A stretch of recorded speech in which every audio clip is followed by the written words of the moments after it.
Muchos queremos pulir el carro, moto o accesorios, pero no tenemos una pulidora. No hay ningún problema. Si tenemos un taladro en la casa, les muestro los accesorios para pulir con taladro. Esta es la base, que es el pad. Acá lo pueden ver. Estas son las motas para pulir, se le conoce como huevera porque tiene forma de cartón de huevos. Esta es la espuma dura para pasar el polish de corte grueso. Esta es la espuma suave para pasar el abrillantador. Es súper simple. Se pone acá, ahí vienen con velcro.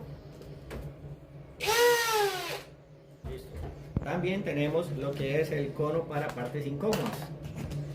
Este ya viene de una vez con la base, como lo pueden ver. ¿A qué le llamo yo parte incómoda?